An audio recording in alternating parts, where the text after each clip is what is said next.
두 분 안녕하세요. 안녕하세요. 네, 안녕하세요. 네, 잘 부탁드리겠습니다. 네. 잘 부탁드립니다. 네. 자, 먼저 언론사에 대한 징벌적 손해배상 조항 때문에 논란이 됐죠. 이 언론중재법 개정안을 여당이 예정대로 처리를 하기로 하면서 야당은 물론이고 뭐 대한변협, 언론학회 다 비판을 하고 있는데요. 일단 어떤 비판이 나오고 있는지 좀 살펴볼까요? 전지현 변호사님. 네, 이제 오늘 국회 문광위가 지금 주목을 받고 있는데 여기서 언론중재법을 심사를 한다 그래요. 네. 그래서 합의가 되면 좋겠지만은 쉽지가 않을 것 같습니다. 그렇죠. 이 언론 개혁 얘기는 뭐냐면은 언론 중재 및 피해 구제 등에 관한 법률이 있습니다. 여기 보면은 뭐 정정 보도라든지 잘못된 보도에 대한 정정 보도 아니면 반론 청구를 할 수 있는 그 절차 등을 규정해 놓고 있는 게 언론 중재 및 피해 구제 등에 관한 법률이에요. 네. 오늘 이 안을 개정안을 심사를 한다는 건데 언론개혁 얘기가 여권을 중심으로 나오기 시작한 거는 2019년 말부터고 지난 총선 이후 이게 본격화됐어요. 이제 민주당에서는 미디어 TF를 출범을 시키고 올해부터 해가지고 언론중재법을 좀 손을 보자, 개정을 하자 이런 얘기들이 나왔습니다. 네.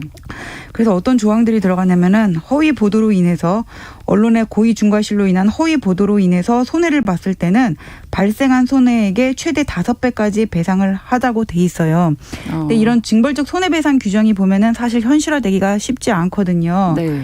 그래서 여기 지금 하한선을 뒀습니다. 그 하한선이라는 게 뭐냐면은 그 허위 보도를 한 언론사의 매출액을 기준으로 해가지고는 10,000분의 1, 1000분의 1 정도를 그 손해배상액의 하한으로 해가지고는 예를 들면은 KBS가 보도를 잘못했단 말이에요. 네네네. 그럼 KBS 같은 경우에는 매출액이 한 1조가 좀 넘는 걸로 제가 알고 있거든요. 네. 그 10,000분의 1이라 그러면은 내가 손해를 봤다 그러면 KBS를 상대로 소송을 해가지고 이기면은 최소한 1억은 지금 받을 수 있다 그런 얘기예요.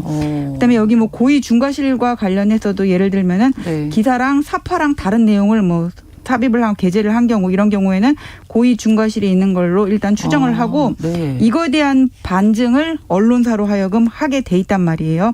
그다음에 또 하나 규정이 뭐냐면 기사 열람 차단 청구권이 있는데 내가 이거 기사 열람은 차단해 주세요 하고 청구를 할 수 있는 권리를 입법화하겠다는 건데 기사 열람 차단? 예, 그러니까 기사를 열람할 수 있는 권리를 차단해달라. 이 기사 아무도 못 보게 해주세요. 이런 걸 요구를 하는 거예요. 네. 근데 이것과 관련해가지고 이제 민주당에서는 이거 열람 차단 청구권은 삭제를 하겠다. 그다음에 그 입증 책임 전환 고의 중과실 추정 규정은 삭제를 하겠다 이렇게 얘기를 하고 있는데 네. 남아있는 규정이 그러면은 그 징벌적 손해배상이랑 하한액에 관한 규정인데 이것만으로도 지금 충분한 논란거리가 되고 아마 이거를 강행을 한다면은 위헌 청구가 잇따를 것으로 보입니다. 네. 그런데 지금 뭐 25일에 처리한다 뭐 이런 얘기는 네, 기사를 통해서 계속 나오고 있더라고요. 예, 그걸 단독 강행하게 되면은 문제가 커질 것 같아요. 네. 오늘 지금 문광위가 열리고 있는 거죠? 네, 지금 합의안을 도출하고 있는 중이라고 알려지고 있습니다. 네, 정은혜 전 의원께서. 네, 제가 그 탈무드를 굉장히 좀 즐겨보는데요. 네. 그 탈무드에 그 이야기를 지어내는 할머니가 있어요. 네. 그래서 이제 랍비가 좀 깨닫게 하기 위해서 자루에다 깃털을 넣고 네. 하나씩 바닥에 떨어뜨린 다음에 돌아오면서 주워와라 이런 얘기를 했었는데 실제로 그 할머니가 주운 것도 얼마 없고 그리고 담은 것 중에 깨끗한 것도 많이 없었다는 얘기가 있습니다. 네. 지금 가짜 뉴스로 피해를 보는 것이 비단 이제 뭐 정치인들 지금 반대측에서는 이제 뭐 정부에 대한 정당한 비판을 못할 것이다. 그리고 네. 표현의 자유가 제한된다는 걸 들고 있는데 실제로 가짜 뉴스 과거에 그 김영애 씨의 그 황토팩 사건 아실 거예요. 네, 네. 그리고 또 기생충 영화에 나오는 대만 카스테라 너무나 많은 국민들이 또 피해를 보기도 했죠. 근데 결국에는 뭐 황토팩 사건도 거의 뭐 무죄가 났었고요.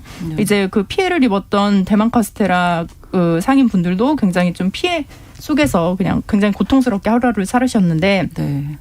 이런 징벌적 손해배상 그리고 언론의 가짜 뉴스 그리고 뭐 취재 과정에서 법률을 위반했다든지 아니면 기사 제목을 왜곡한다든지 사진 사파 특히 최근에 문제가 되었었던 것이 그 조국 전 장관의 딸의 모습을 성매매, 집단 성매매를 뭐 계획적으로 하는 그런 절도자들 뭐 그 기사에 그 일러스트를 삽입을 했었죠.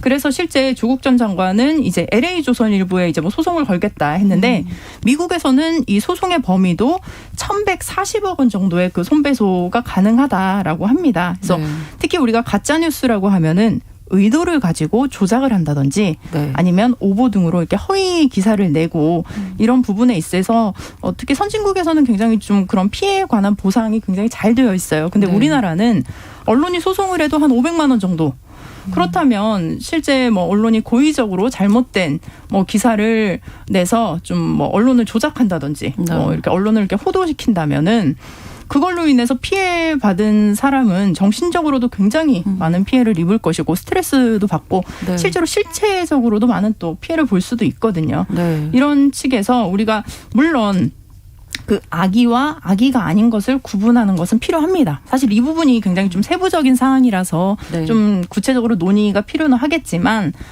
특히 지금 문체위원장이 8월 25일 이후에는 또 야당 쪽에 넘어가게 되어 있어요. 그래서 아마도 이번 주 안에는 좀 문체위에서 통과가 되고 이제 본회의에 8월 말에는 올리는 걸로 지금 되어 있는데 네.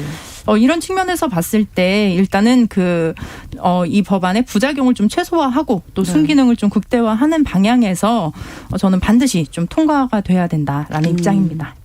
일단 뭐 민주당에서 수정안을 내놓기는 했잖아요. 네. 그 부분에 대해서도 지금 계속 반대 의견들이 있는 거죠. 저 자꾸 누덕누덕하면서 네. 넉마 만들지 말고 저는 그냥 이 법 개정 안 하고 가만 놔뒀으면 좋겠어요. 약간 다른 생각인데 네.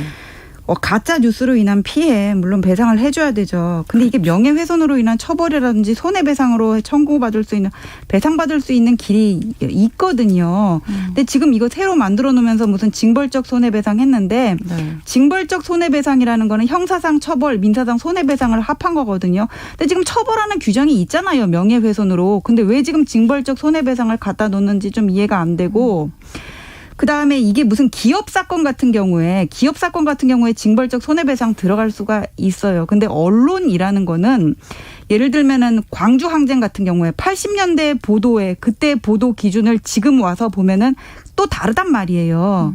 그다음에 이 재판이라는 것도 수사 중 그다음에 확정된 단계 사실관계가 달라질 수가 있는 건데 그거를 나중에 재판 결과에 따라서 너네 왜 이렇게 보도를 했냐 이거 다 처벌할 거냐는 문제가 있는 거죠. 네. 그다음에 이게 매출액을 기준으로 하는 것도 손해배상액에 하한을 두는 이런 입법례는 없어요. 네. 이거를 무슨 과징금 같은 경우에도 매출액 기준으로 하지 않냐 얘기를 하는데 과징금은 위법행위로 인한 얻은 수익을 그대로 가져가고 그런 거고 손해배상이거는 피해를 배상해 주는 건데 왜 그 개념을 여기다 갖다 끌었느냐 말이에요. 그다음에 매출액을 기준으로 한다는 것도 매출액이 크면은 피해가 더 커지나요? 예를 들어서 KBS 9시 뉴스에 한번 보도가 나온 거랑 네. SNS 상으로 이게 꼬리에 꼬리를 물고 퍼지는 거랑 뭐가 더 영향력이 큰지 있는지. KBS 9시 뉴스로 인한 영향력이 더 큰지 그렇게 단정할 수 있냔 말이에요. 이런 것 때문에 그때 드루킹도 나오고 그랬던 거 아닙니까? 저는 왜 이렇게 법리에 맞지 않는 거를 언론으로 인한 피해를 구제한다는 명목으로 다 갖다 붙이는지 그것도 이해가 안 가고 또 나온 게 뭐냐면은 선출직 공무원이라든지 대기업 임원 등의 청구는 제한한다고 하는데 선출직 공무원이랑 대기업 임원 빼면은 뭐 언론을 악용할 수 있는 사람이 없어요. 사각지대 생기는 거고 왜 이 사람들만 그다음에 청구를 못하게 하냐고요. 그것도 좀 문제라고 보거든요. 그래서 네. 언론의 자유라는 거는 이걸 어떻게 재단하고 맞춰주고 프레임을 정하려고 그런 게 아니라 일단은 자유를 확보를 해야 되고 공정성을 확보를 하기 위해서는 서양에서 언론의 자유가 얼마나 보장됐는지 척도를 하는 기준은 정권의 변동에도 불구하고 이 사람들이 얼마나 일관성을 지키고 있다는지 이런 부분들인데 이런 것들을 보장해 줄 생각은 안 하고 왜 자꾸 이렇게 누르려고 하는지 저는 이 법은 통과되면 안 된다고 생각합니다. 네. 그러니까 더 손보지 말았으면 좋겠다라고 아까 차라리 그냥 내버려 두는 게 낫다. 예. 네. 근데 뭐 표현의 자유 문제도 지금 지적을 해 주셨고 이미 지금 어떤 손해를 배상할 수 있는 법이 다 있다 말씀해 주셨는데 그 부분에 대해서는 제가 앞서 말씀드린 대로 그 배상을 받아도 사실은 뭐 500만 원에서 그렇게 제가 봤을 땐 큰 차이가 없는데 실제로 미국 같은 경우는 언론에서 특히 뭐 명예훼손도 말씀을 하셨지만 실제로 그런 손해보상 제도가 적용이 됐을 때는 평균적으로 15억에서 20억 정도의 배상액을 지불을 받는다고 합니다. 네. 그런 측면에서 우리의 그 금액도 굉장히 적고 이거는 뭐 금액의 문제가 아니고 사실 우리가 뭐 매출액을 얘기를 하셨지만 네. 실제로 그 언론사의 영향력을 보는 거죠. 그 매출액이라고 하면 그 언론을 통해서 얼마나 많은 사람들이 그 소식을 들을 수 있는지 그 뉴스를 들을 수 있는지 네. 말씀하신 대로 굉장히 뭐 작은 뭐 유튜브 언론사라든지 이런 곳에서 처음에 소문이 나서 어떤 가짜 뉴스가 보도가 되고 그것이 확대 재생산되는 경우도 있어요. 하지만 그 확대 재생산되는 과정에서 그 기사 자체를 확인하지도 않고 특히 대형 언론사들이 그 기사를 작성을 하고 또 유포를 하게 된다면 네. 그것이 퍼지게 된다면 결국에는 더 많은 사람들에게 그 피해가 가지 않을까라는 생각이 들고 실제로 뭐 특히 뭐 선출직이나 임원 이 부분에서도 저는 좀 동의를 하긴 하는데요. 요즘은 굉장히 개인 SNS도 너무 많이 발달을 해서 그렇죠. 특히 뭐 유튜브 인플루언서라든지 아니면 뭐 인스타 뭐 네. 이런 데서 인플루언서들이 굉장히 많은데 그분들 중에도 좀 잘못된 어떤 뭐 광고라든지 이런 걸로 인해서 문제가 되는 분들도 있지만 실제 그렇지 않고 또 유튜브 상에 돌아다니는 어떤 소문이라든지 가짜 뉴스 이런 걸로 인해서 뭐 우울증이라든지 정신적인 피해를 보시는 분들도 사실은 뭐 극단적인 생각까지 하시는 분들도 너무 많이 계십니다. 그래서 네. 이거는 어떤 특정한 사람을 보호하기 위한 법, 특정한 정부를 위한 보호하기 위한 법이 아닌 대한민국 국민들의 어떤 삶 그리고 사생활을 좀 보호하기 위한 법이 아닐까라는 생각을 해봅니다. 네. 근데 비판이 뭐 워낙 거세서 조금 더 손봐야 되지 않겠습니까? 그러면 더 아니 논의를 이거 거치고. 그 기존 손 볼 것 같지가 않아요. 그래서 네. 저는 이거 통과되면 안 된다고 생각을 하는데 그 말씀하신 대로 정 의원님께서 말씀하신 대로 손해배상 현실적으로는 손해배상을 못 받는 거 그거 맞단 말이에요. 근데 그게 이게 사유를 한번 살펴보면은 그런 문제 때문에 법에서 뭐 이렇게 손해배상액의 몇 배까지 배상을 하라 이렇게 해놓은 규정이 있거든요. 근데 실질적으로 그게 적용이 안 되는 이유들을 보면은 재판 과정에서 그러니까 사인이 어떤 기업이라든지 공공기관을 상대로 재판을 할 때 네. 증거가 충분히 현출이 안 되는 면이 법원에서 분명히 있단 말이에요. 그래서 뭔가 확실히 드러나지가 않으니까 법원에서도 네. 그 법에 규정해준 최대 액수를 배상하는 데에서 좀 부담을 느끼는 그런 면이 있기 때문에 이거는 어떤 디스커버리 제도라든지 재판 과정에서 충분히 증거가 전부 게시될 수 있는 길을 열어두던가 이렇게 하고 명예훼손 같은 경우에도 지금 양형이 너무 낮다고 보면은 그 양형 기준을 높임으로써 해결을 해야지 이렇게 별도의 또 법을 제정할 필요가 있는지 좀 거기에 대해서는 저는 이번에 대한변협도 입장 내잖아요. 네, 네, 네. 같은 입장입니다. 저도. 네. 네. 네, 제가 아까 이영돈 PD 관련해서 그 김영애 차원투팩 얘기도 네. 드렸지만 그때 법원이 판결을 한 게 그거였어요. 허위 사실임은 맞지만 공익을 위해 한 일이다. 이러면서 이영돈 그 PD에게 무죄를 선고하기도 했거든요. 말씀하신 대로 뭐 법원의 판결이라든지 이제 기존에 있었던 우리의 그 전통적인 법들에 의해서 처벌할 수 있는 조항이 굉장히 좀 미미한 건 사실입니다. 그럼에도 불구하고 지금 대한민국에서 가장 좀 큰 권력이라고 할 수 있는 게 우리가 생각하기에는 선출된 권력이라고 생각을 하겠지만 실제로 보이지 않는 언론 권력이라든지 그다음에 검찰 권력이라든지 이런 부분에 있어서 사실 고쳐야 될 것들이 굉장히 많아요. 그래서 네. 좀 개혁해야 되는 것들이 많고 이것도 그 언론 개혁의 하나라고 생각을 하시면 될 것 같고요.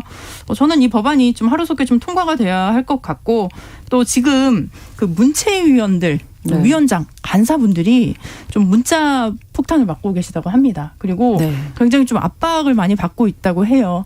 시민단체라든지 또 그리고 야당에서 특히 이제는 또 정의당에서까지 굉장한 공격을 하고 있고 네. 개인적으로도 특히 이제 지역구가 있는 국회의원님들은 또 지역에서 또 이렇게 제기를 받고 계시는데 네네. 그럼에도 불구하고 그런 압력에도 불구하고 사실은 대한민국의 언론의 미래를 위해서 좀 정말 더 투명하고 정당한 언론의 순기능을 하는 역할에 있어서 저는 꼭 필요한 법이기 때문에 문체위원님들 좀 힘내시고 이번에 꼭 통과시켜 주시기 바랍니다. 네. 뭐 8월 25일은 뭐 딱 나온 것 같아요. 네. 예, 그 이거 날짜. 근데 뭐 단독 강행할지 안 할지는 이제 오늘 보고 말을 해야 되는 거고요. 네. 근데 언론 개혁은 저는 언론의 자유를 확보를 하는 방향으로 기본은 가야 된다고 보고요. 그리고 그 문자폭탄 좀 보내지 마세요. 문자폭탄 받아보셨어요? 좀 보내지 좀 말라 그래. 나는 그거는 양념이 아니라 농약이라고 봐. 문자폭탄 네. 보내지 말라고요. 그렇죠. 아무래도 사람이 네. 휩쓸릴 수밖에 없다고요. 그러니까 예, 문자폭탄 보내지 마시고요. 저는 이 네. 법 통과는 반대합니다. 알겠습니다. 자, 두 번째 이야기로 넘어가겠습니다. 두 번째가 아까 제가 여는 말에서 잠깐 말씀드렸던 머지포인트 관련된 건데요. 무제한 20% 할인으로 이용자를 늘려왔던 모바일 바우처입니다. 머지포인트 판매가 중단되면서 환불 사태가 벌어졌고요. 자영업자들 피해를 보고 계시죠. 집단 소송을 준비하는 소비자들도 있다고 하는데 지금 현재 어떤 상황인지 정은혜 전 의원께서 네, 좀 정리해 주시죠. 무제한 20% 할인 이런 식으로 광고를 했었는데요. 네. 모바일 바우처 머지포인트가 이제 판매가 중단이 됐습니다. 네. 그래서 머지포인트라고 하면 뭐 편의점이나 대형마트, 외식 체인점 등의 전국 2만 개의 제휴 가맹점이 있고요. 네. 20% 할인 서비스를 무제한으로 제공하겠다라고 해서 2019년 1월부터 서비스를 시작을 했는데 네. 현재는 100만 명의 누적 가입자가 있고 그다음에 1,000억 원 이상의 그 머지머니를 발행을 했습니다.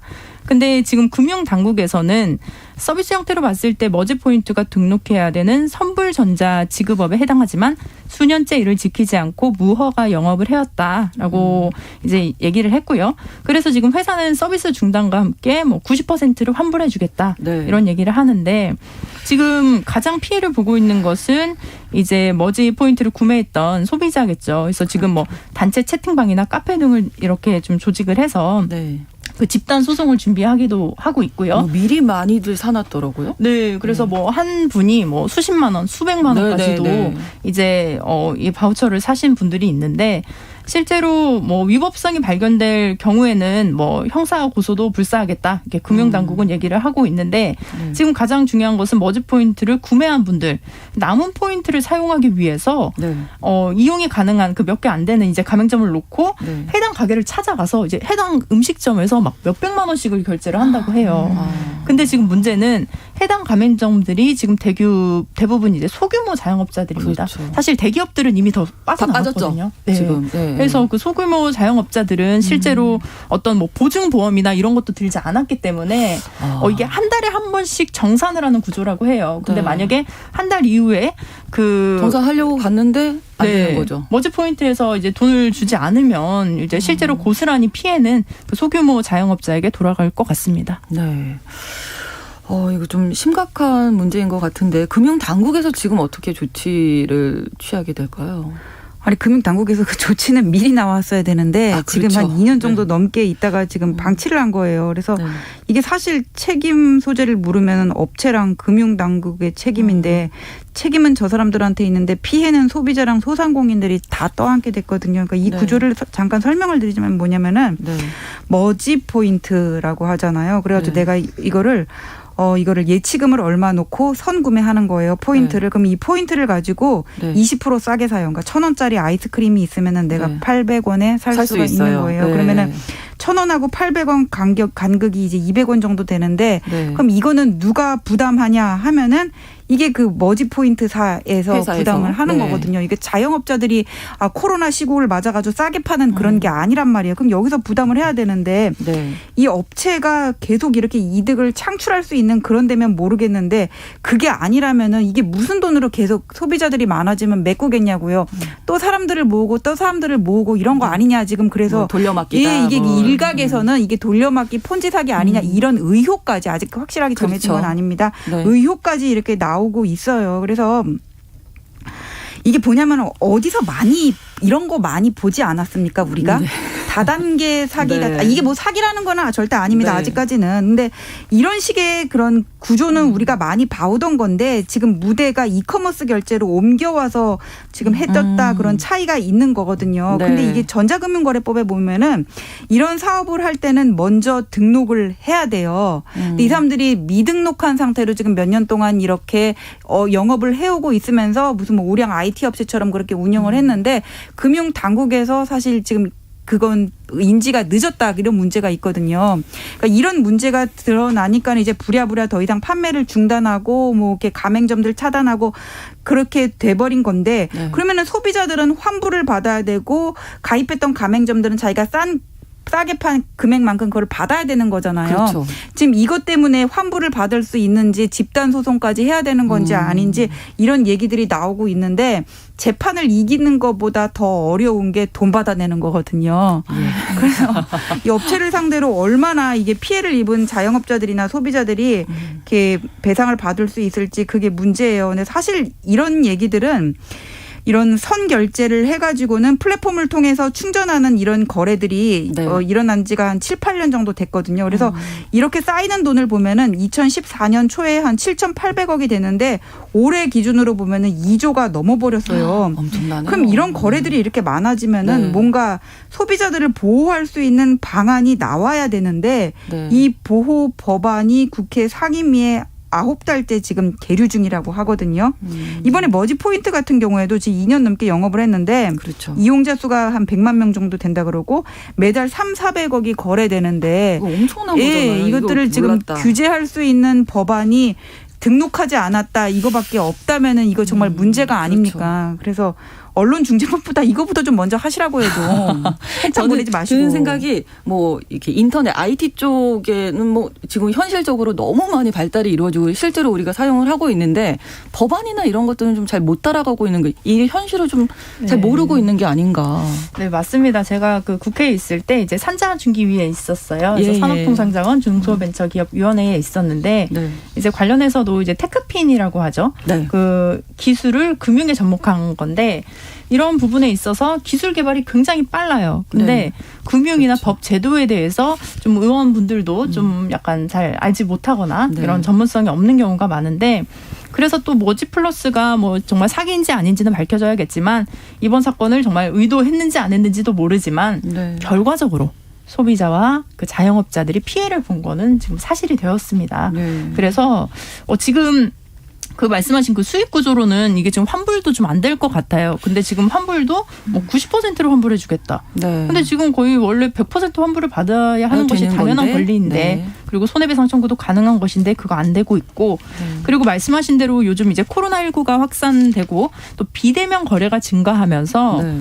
그 원래 과거에 2014년에는 한 7,800억 정도의 그 선불 충당금 금액이 있었다고 해요. 근데 지금 말씀하신 대로 한 2조 4천억 원 정도가 되는 굉장히 좀 큰 금액이고 대다수가 어떻게 보면 서민들이고요. 그 소비자 네. 일반 그냥 평범한 시민들이 이런 그러니까요. 구매를 하는 경우가 많고 가장 중요한 것은 지금 이 문제는 재테크 관련 커뮤니티에서 1년 전부터 그 머지 포인트의 수익 모델에 의문을 품는 글들이 올라왔었다고 합니다. 아, 그렇군요. 그리고 예, 예. 머지 플러스 측에서도 관련된 그 고객 문의가 계속 있었다고 해요. 그렇다면 이거는 좀 정부에서 조금 늦장 대응을 한 것이 아닌가라는 생각이 드는데 정부에서는 약간 뭐 규제 샌드박스 등 그런 전자금융거래법 완화 이런 거는 굉장히 많이 외치고는 있었는데 네. 실제로 그 선불 충전금을 보호하는 법 전자금융거래법이라고 하는데 이 개정안을 작년에 그 발의가 된 상태입니다. 근데 지금 한 9개월째 그 관련된 논의들이 이루어지지 않고 있고 네. 이런 부분에 있어서 그 이용자의 자금 보호 뭐 가이드라인 뭐 이런 것들을 좀 우리가 좀 지켜야 할 것 같고 네. 근데 지금은 좀 강제성이 없다고 해요. 그래서 그런 강제성 이런 것들도 알아야 하는데 지금 해결되지 않고 있는 이유가 지급 결제 권한을 놓고 좀 금융이랑 네. 한국은행이 뭐 기싸움을 벌이고 있다 이런 얘기가 있다고 하더라고요. 그 사이에 소비자들과 소상공인들은 계속 그렇죠. 피해를 보는 건데요. 그래서 부처 간의 이런 이기주의로 인해서 좀 소비자들만 피해를 보는 것이 아닌가라는 생각이 들어서 네. 좀 관리 기준 감독 같은 것들이 좀 굉장히 좀 더 명확하게 할 필요가 있지 않을까 싶습니다. 네, 아무튼 금융당국에서도 이제 알았으니까 좀 뭔가 네. 조치들이 좀 빨리 나왔으면 좋겠고요. 네, 근데 조치한다고 해가지고는 환불을 자기들이 해주는 거 아니잖아요. 맨날 그렇죠. 소 잃고 외양간 고치지 맞아요. 말고 좀 알아서 미리미리 좀 하시라고요. 특히 이 부분 같은 경우는 충분히 예측이 가능했던 네, 문제예요. 네, 사람들과 그게 다른 민원도 사람들까지 계속 네. 제기돼 왔었으니까.